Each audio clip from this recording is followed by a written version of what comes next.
بسم اللہ الرحمن الرحیم۔ فصل ما یوجب الاغتسال،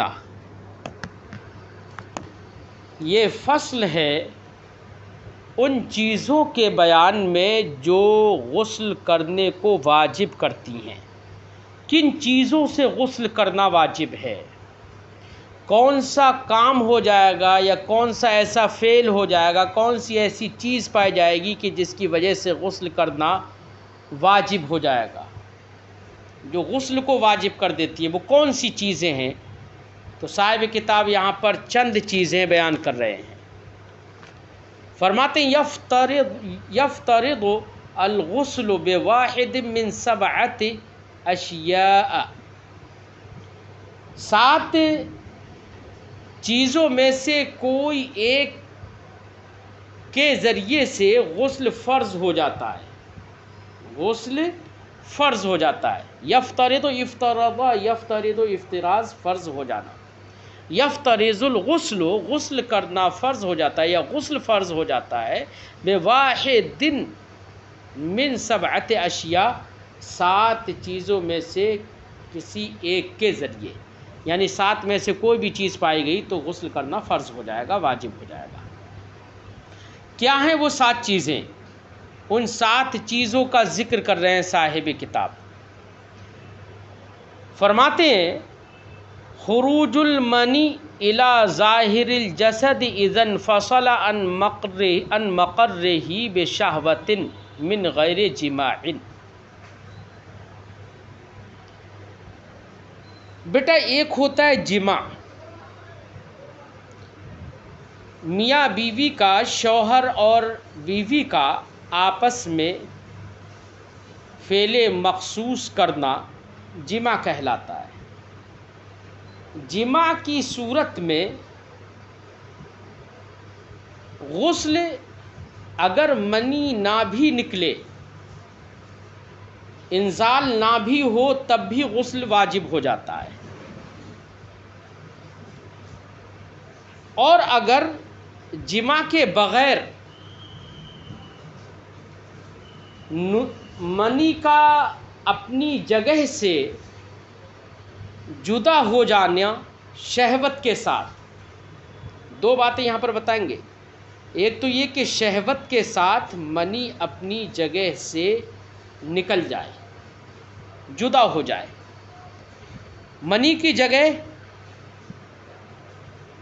مردوں کی صلب ہوتی ہے، یعنی پیٹھ کی ریڑھ کی ہڈی، اور عورتوں کی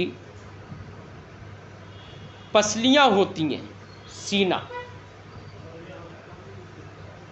یہ محل منی ہے مرد و عورت کے۔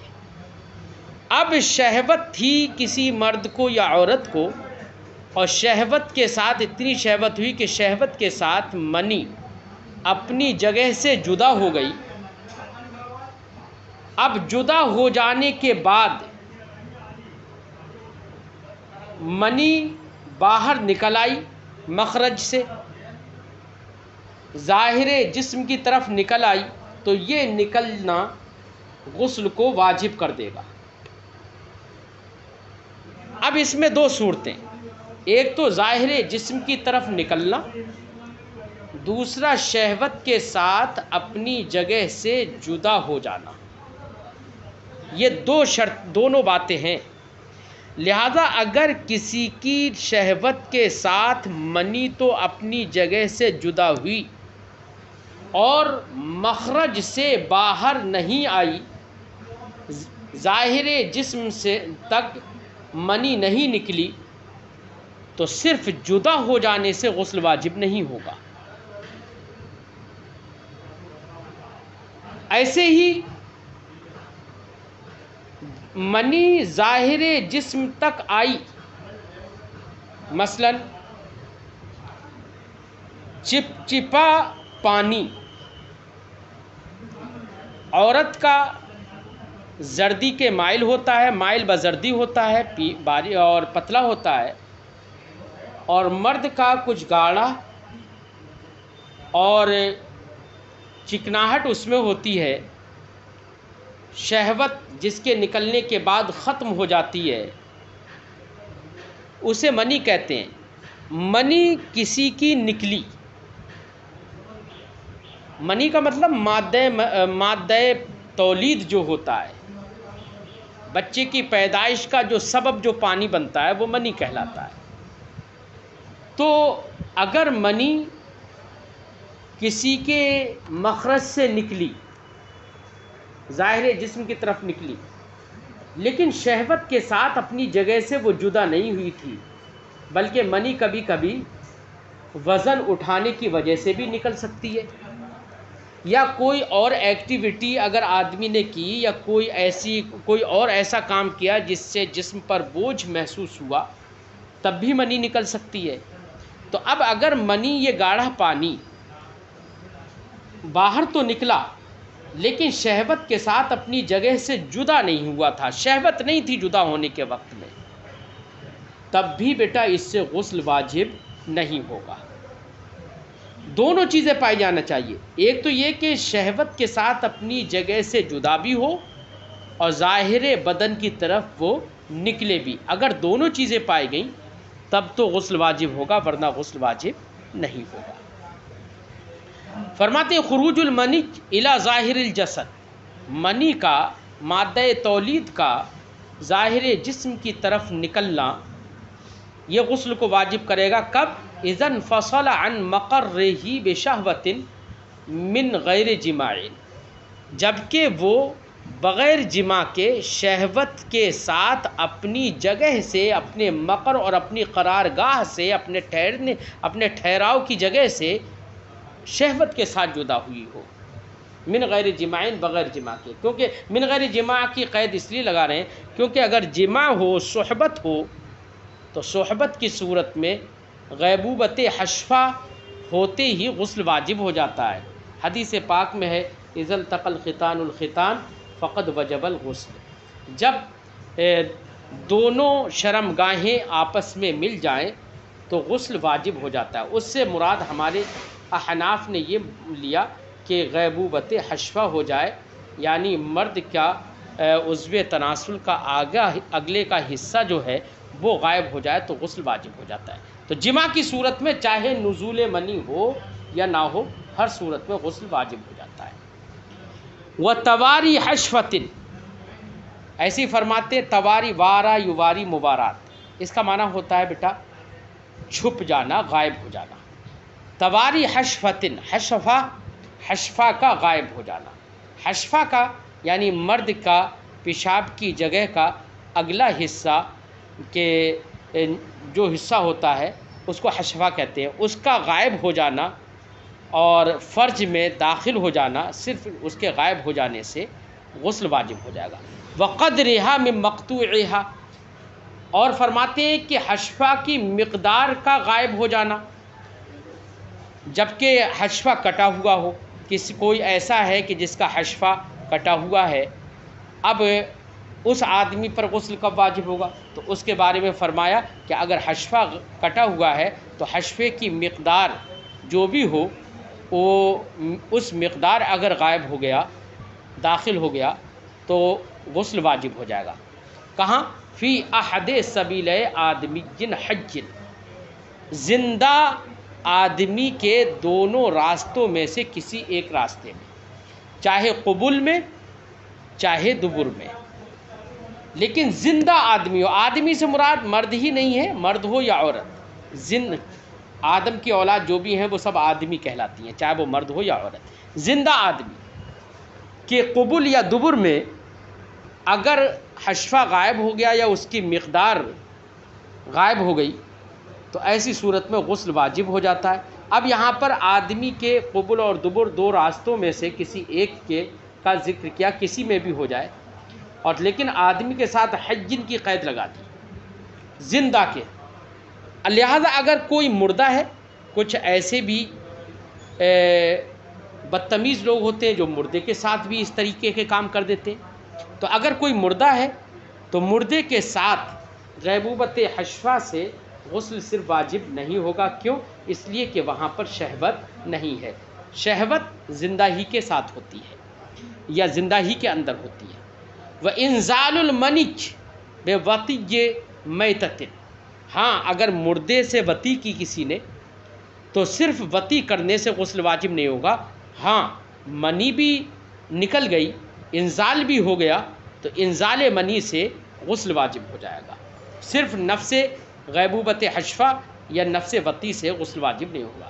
فرماتے وَإِنزَالُ الْمَنِيِّ بِوَطِيِّ مَيْتَةٍ، کسی مردے سے وطی کرنے کے ذریعے سے، او بہیمتن یا کسی چوپائے سے، جانور سے، چوپائے جانور چار پیروں والے جانور سے وطی کرنے کے ذریعے سے غسل تب واجب ہوگا جبکہ انزال المنی، انزال منی ہو، منی مطلب نزول منی ہو جائے یا انزال ہو جائے۔ ووجود ماء رقیق بعد النوم، اب اگلا مسئلہ بتا رہے ہیں کہ ایسی صورت میں بھی غسل واجب ہو جاتا ہے، کب؟ جبکہ پتلا پانی سونے کے بعد پایا ہو، پتلا پانی سونے کے بعد پایا ہو، یعنی سو کر اٹھا تو سو کر اٹھنے کے بعد کپڑے پر دیکھا، بالخصوص شرمگاہ کی جگہ کپڑے پر دیکھا اس نے کہ پتلا پانی ہے موجود، تو غسل واجب ہوگا، کب؟ فرماتے اذا لم یکن ذکرہ منتشرا قبل النوم۔ اچھا فرماتے ہیں ووجود ماء رقیق بعد النوم، اور پتلے پانی کا پایا جانا سونے کے بعد، سو کر اٹھنے کے بعد، تو پتلے پانی کا پایا جانا یہ بھی غسل کو واجب کرے گا، کب؟ اذا لم یکن ذکرہ منتشرا قبل النوم، جبکہ اس کا عضو تناسل اور ذکر یہ سونے سے پہلے منتشر نہ ہو۔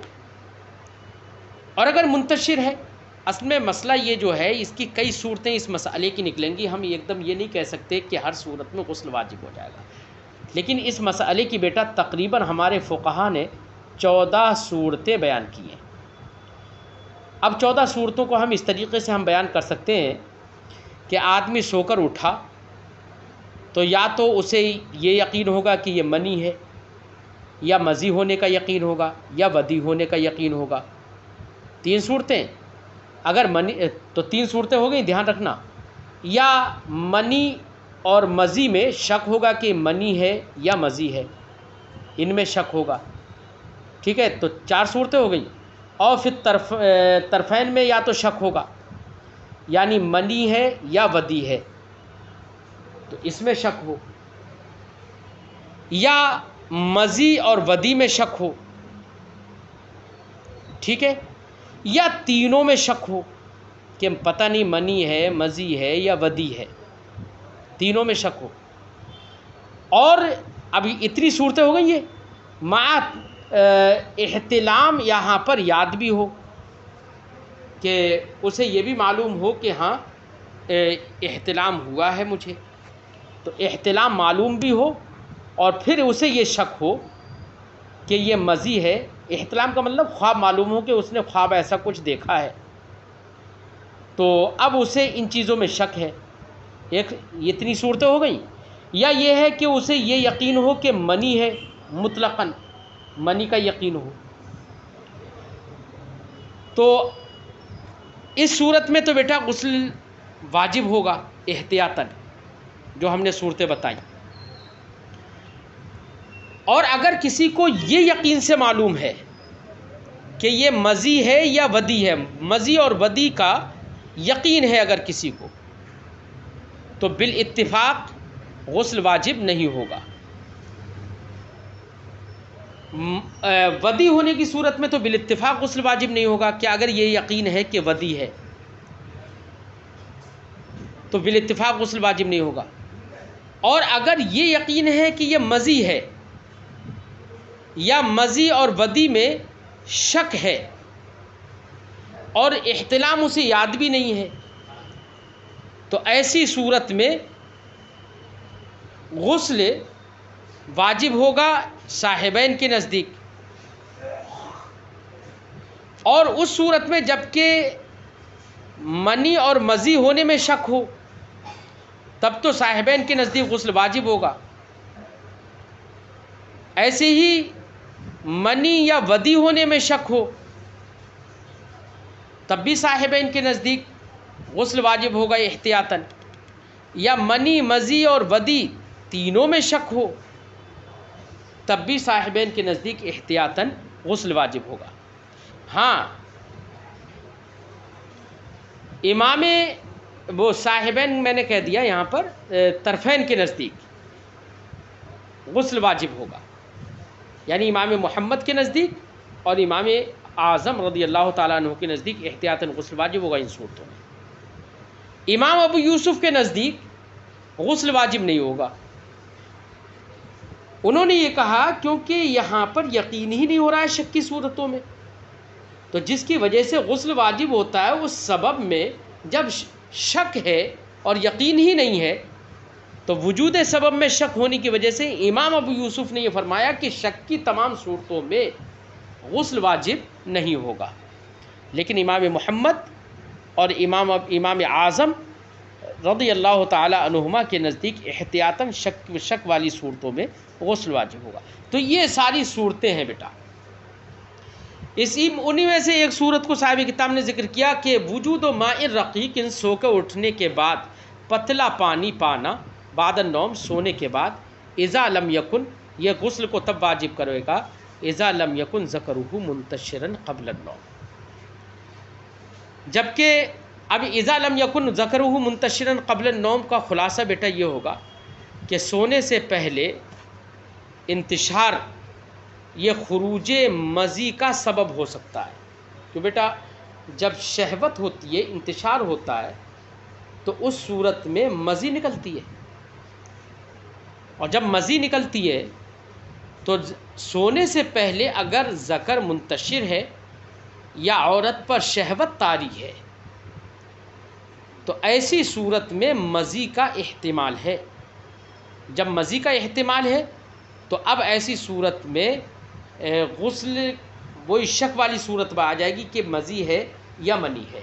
اگر سو کے اٹھا تو یہ شک والی صورت آ جائے گی کہ مزی ہے یا منی ہے، تو طرفین کے نزدیک تو احتیاطاً غسل واجب ہوگا، لیکن امام ابو یوسف کے نزدیک غسل واجب نہیں ہوگا۔ ہاں اگر سونے سے پہلے شہوت نہیں تھی، ذکر منتشر نہیں تھا، تو ایسی صورت میں مزی کا احتمال ختم ہو گیا۔ جب مزی کا احتمال ختم ہو گیا تو اب سو کے اٹھنے کے بعد پتلا پانی پایا اور اس کو احتلام یاد بھی ہے تو غسل واجب ہوگا، یہ وہ والی صورت ہے۔ فرماتے وجود و ماء رقیق، پتلا پانی پایا گیا بعد النوم سونے کے بعد، یہ اس سے غسل واجب ہو جائے گا اذا لم یکن ذکرہ منتشرا قبل النوم، جبکہ سونے سے پہلے اس کا ذکر منتشر نہ ہو۔ ووجود و بلل ظنہ منیا، ایسی ہی تری پائی گئی کپڑے پر سونے کے یا سو کے اٹھنے کے بعد اس نے دیکھا کہ تری ہے کپڑے پر، اور اس کا گمان یہ ہے کہ یہ منی ہے، یا بعد افاقتی، ہوش میں آ جانے کے بعد تری پائی کپڑے پر اور اس کا خیال یہ ہے کہ یہ منی ہے۔ اب ہوش میں کسی کو بے ہوشی ہو، نشہ ہو گیا ہو، یا کسی پر اغما اور اغما طاری ہو گیا ہو، بے ہوشی ہو گئی ہو، ایسے ہی کبھی کبھی بہت ساری طرح کی بیماریوں کی وجہ سے بے ہوشی ہو جاتی ہے، تو اغما طاری ہو گیا ہو یا اس کے اندر اس نے نشہ کر لیا ہو اور بے ہوش ہو گیا ہو، تو بے ہوش ہو جانے کی وجہ سے یا نشہ کر لینے کی وجہ سے بے ہوش ہو گیا اور اس کے بعد میں ہوش آیا، تو ہوش میں آنے کے بعد دیکھا کہ کپڑے پر تری ہے اور اسے یہ لگا، اسے ظن یہ ہوا کہ یہ منی ہے، تو منی کا ظن ہونے کی وجہ سے اس پر غسل کرنا واجب ہو جائے گا۔ اور اگر اس کو ظن یہ ہو جائے کہ یہ مزی ہے، منی ہونے کا ظن نہ ہو، تو اب اس پر غسل کرنا واجب نہیں ہوگا۔ اسی کو فرمایا ووجود و بلل ظنہ منیا، اور تری کا پایا جانا غسل کو واجب کرے گا جبکہ اس کا ظن ہو کہ وہ منی ہے، بعد افاقتہ من سکر، و اغمائن، جبکہ بے ہوشی اور نشے سے ہوش میں آیا ہو، اس کے بعد اس نے دیکھا ہے طریقوں. وبحیض و نفاس، ایسی حیض اور نفاس کے ختم ہونے سے بھی غسل واجب ہو جاتا ہے. حیض وہ خون ہوتا ہے جو عورتوں کو ماہ بار آتا ہے، جس کو MC کہتے ہیں، پیریڈس کہتے ہیں. تو اس کے ختم ہو جانے سے بھی غسل واجب ہو جاتا ہے. تو کو حیض سے غسل واجب نہیں ہوتا، یاد رکھنا، کیونکہ حیض سے اگر غسل واجب ہوا، جیسے ہی حیض آیا، دم حیض آیا، تو کیا غسل واجب ہو جائے گا؟ نہیں. اب غسل کرے گی بھی عورت تو پاک تھوڑی ہو جائے گی. تو دم حیض سے غسل واجب نہیں ہوتا ہے، دم حیض کے انقطاع سے غسل واجب ہوتا ہے. ٹھیک ہے، اسی لیے یہاں پر بے حیضن سے مراد ہے بے انقطاع حیضن. حیض کے انقطاع اور ختم ہو جانے سے غسل واجب ہو جاتا ہے. وہ نفاسن، ایسی نفاس کے ختم ہونے سے بھی غسل واجب ہو جاتا ہے. نفاس اس خون کو کہتے ہیں جو عورت کو بچے کی ولادت کے بعد آتا ہے، اس کو نفاس کہتے ہیں. وَلَوْ حَصَلَتِ الْأَشْيَاءُ الْمَذْكُورَةُ قَبْلَ الْإِسْلَامِ، یہ اشیاء مذکورہ اگر اسلام سے پہلے پائی گئی. کس سے پہلے؟ اسلام سے پہلے. مثلا کوئی کافر تھا، وہ کافر تھا، کفر کی حالت میں اس نے وہ جنبی ہو گیا، ناپاک ہو گیا، پھر وہ اسلام لے کر آیا، تو صحیح مذہب یہ ہے کہ اس پر غسل کرنا واجب ہوگا. کیوں؟ اس لیے کہ جنابت یہ اسلام کے بعد بھی باقی رہنے والی صفت ہے، جیسے کہ صفت حدث اسلام کے بعد باقی رہتی ہے. تو جس طریقے سے اگر کوئی آدمی کفر کی حالت میں ناپاک نہیں تھا مثلا، لیکن بے وضو تھا، اب اسلام لے کر آیا، تو اس کی بے وضو ہونا اب بھی باقی رہے گا، وضو کرنا پڑے گا. ایسے ہی ناپاک اگر پہلے تھا تو صحیح مذہب یہ ہے کہ اسلام لانے کے بعد اس کو غسل کرنا واجب ہوگا. برخلاف حیض کے، حیض کا مسئلہ تھوڑا سا اس سے الگ ہے. فرماتے ہیں وہ بحیض و نفاس. ہاں، میں کہہ رہا تھا کہ اس سلسلے میں حیض کا مسئلہ تھوڑا الگ ہے. حیض اگر کسی عورت کو حالت کفر میں حیض آیا اور اب حیض آنے کے بعد وہ حیض تو ختم ہو گیا، اب حیض ختم ہوتے ہی بیٹا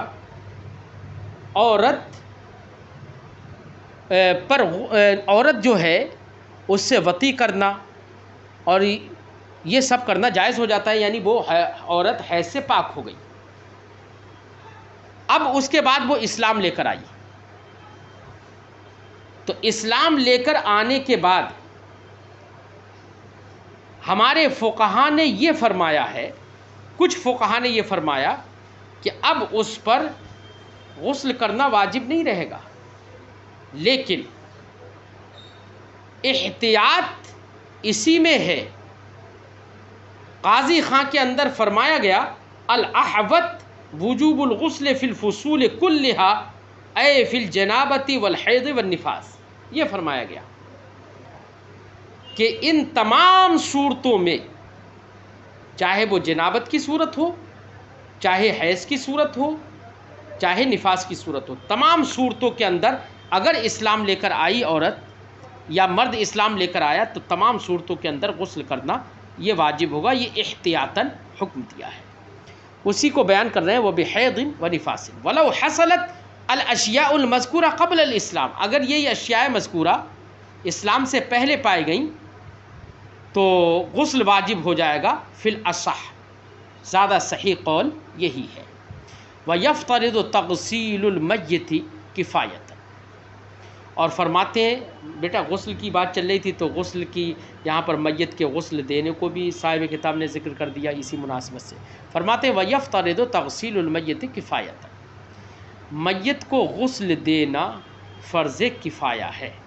کیا ہے؟ میت کو غسل دینا فرض کفایہ۔